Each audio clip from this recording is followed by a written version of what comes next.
Good morning, Miss McCready and fellow classmates. Today I will be sharing with you how to navigate your religious identity because I'm a Baptist in a family full of Catholics. Many people's families bank on the fact that they're all the same religion. That's a common denominator, but that's not the same in my case. My mom's side of the family is a very Catholic family, but I'm a Baptist. So let's go over the three main topics we're going to talk about today. Praying, baptisms, and traditions.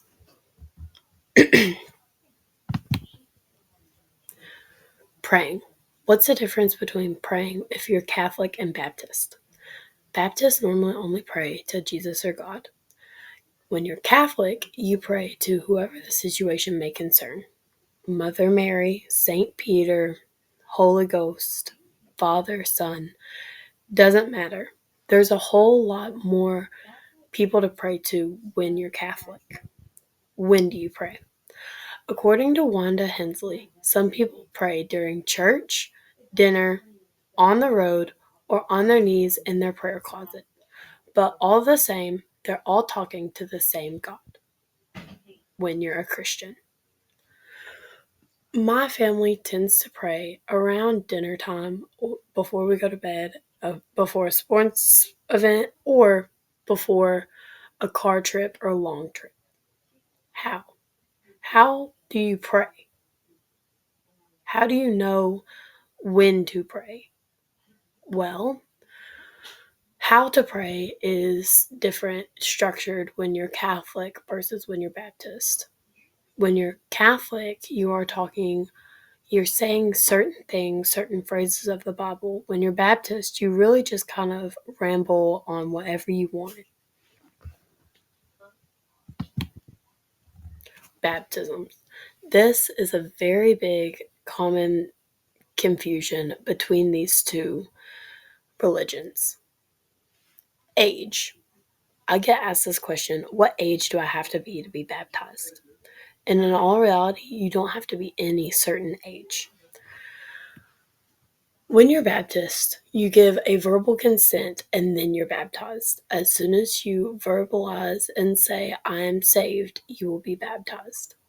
As a Catholic, you can be baptized after you complete a set of assignments in the Bible, like learning all the books of the Bible, learning all the disciples. You can be baptized after you join that church. You can be baptized when you're an infant, when you're a child. Most Catholic baptisms happen when you're a newborn to an infant. Place. Where do they baptize you? Catholics normally spray people with holy water instead of completely submerging them, while Baptists fully submerge you in a lake, river, pool, tub, horse trough, you name it, you're going to be fully submerged and be baptized. Who? Can you be turned away from a baptism? Catholic people turn you away if it's a certain instance. For example, my mom was turned away because her mother she had a teen pregnancy. So my mom was not able to get baptized. According to Mary Hubbard, most of these Catholics are so old school that they will not baptize you if you come from a certain criteria, or if you're a teen pregnancy, or if you're a teen mom.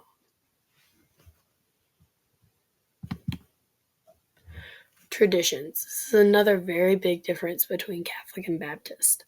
I've been to both a Catholic wedding and a Baptist wedding in the past 2 years.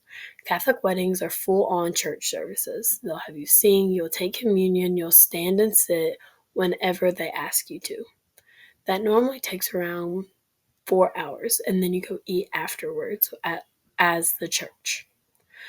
Baptist weddings, you normally just do your vows, give a short devotion, put the rings on, kiss, and you're done. That will at most take 30 minutes. Conferences. What are the difference between conferences? Catholic conferences are normally held in churches. while Baptist conferences can be held anywhere from a theme park to your own house. Eating. What's a big difference between eating in Catholic and Baptist churches? Well, when you take communion at a Baptist church, you will normally eat a cracker and grape juice or a wafer and grape juice, while as a Catholic church, you will eat bread and wine for the communion. According to Thomas Morton, this means that your family has to support you through these decisions. If you cannot get over and build on a family bond, then they will not be supportive. Thank you for listening to my project.